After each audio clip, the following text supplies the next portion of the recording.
So, hello no, ngayon na pag-usapan natin itong tungkol sa faithfulness ng mga tao doon sa Panginoon.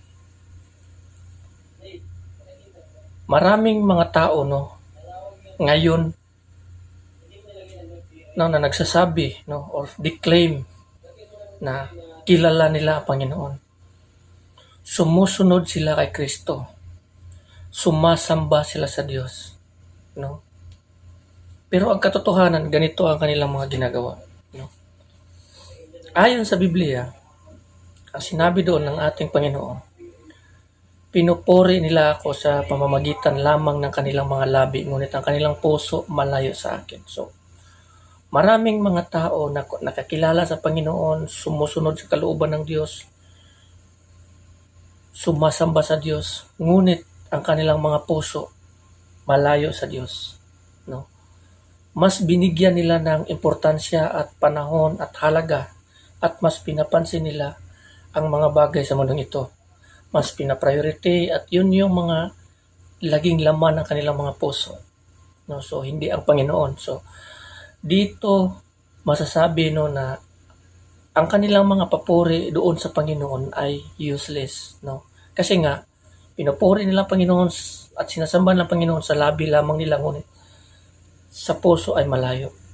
Ang hanap ng Panginoon sa bawat tao sa atin no, na gusto nating gawin doon sa Panginoon, na dapat nating gawin sa ating Panginoon is yung faithfulness and loyalty to Him. No? Kung paano tayo magiging tapat, no? Faithful sa Kanya. Kung paano natin sundin ang Kanyang kalooban at kautusan.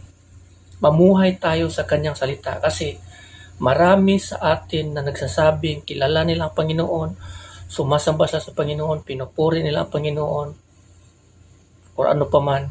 Ngunit, no, ang kanilang mga gawa no, ay hindi talaga accurate sa kanilang mga sinasabi. No? So, maraming mga Kristiyano, mostly sa mga Kristiyano kasi ang distraction kasi dito sa atin, itong mundo. No? So, kaya nga sinasabi ng kasulatan, di ba? Kung makipagkaibigan ka sa mundong ito, ginawa mo ang iyong sarili na magiging kaaway ng Panginoon. So, kailangan mag-ingat tayo. Kasi nga ayon nga sa sinabi sa kasulatan, ang bawat tao ay lumalakad sa isang daan na maraming patibong ngunit hindi nakikita. Si Satanas at ang kaaway ay nakaabang lagi at nakahanda yang umatake sa mga oras na tayo ay gagawa ng mga kamalian. So, mag-ingat tayo sa ating mga ginagawa. No? So, dapat lagi tayong tapat. No? Kasi nga, every time na dumada or sumusunod ka sa ating Panginoon, ihanda mo ang iyong sarili for the biggest struggle and trials. No? So, babanggain ka talaga niyan kasi nga gagamitin ng kaaway ang mga ganitong bagay, yung trials or ano pa man upang ikaw ay babanggain. Kasi nga hindi gusto ng kaaway na ang tao ay susunod o mamuhay sa kanya. Kaya nga maraming mga tao sa atin no, na sumasamba sa Panginoon ngunit ang kanilang puso malayo. Dahil nga kinukontrol ni Satanas ang kanilang puso at isip upang hindi sila nagiging tapat sa kanilang paglilingkod doon sa ating Panginoon. Bagkus mananatili sila pa rin doon sa mga dati nilang ginagawa. So, ito yung dapat nating iwasan. So, kailangan dito is yung magiging matatag tayo kasi nga ang pangako ng Panginoon sa atin, di ba? Yung sabi ng ating Panginoon sa Kristo na aalis ako at ihanda ko ang mga lugar na para sa inyo doon sa langit. At pag nahanda na yung lahat, babalik ako at kukunin ko kayo. Kung nasaan ako, andoon kayo. So, yun yung mga pangako ng ating Panginoon. Doon naman sa Revelation, sinabi niya doon na a crown of life.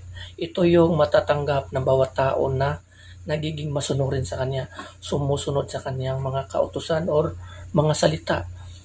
Kailangan mamuhay tayo sa Kanyang salita, hindi lamang sa pamamagitan natin sa ating mga labi lamang na pinupuri natin, ngunit hindi tayo namumuhay doon sa Kanyang salita. So, doon pa lang, ano na tayo, kumbaga, hindi na tayo makaabot sa Kanyang kularte. Kasi, ang kasalanan ay isang balakid or isang pader yan o isang pader no, nakaharang sa atin at sa Diyos upang tayo ay hindi makalapit sa Panginoon. Yun yung kasalanan. Ano yung kasalanan? Yung mga desire ng ating laman. Gusto ng ating katawan na gustong gawin.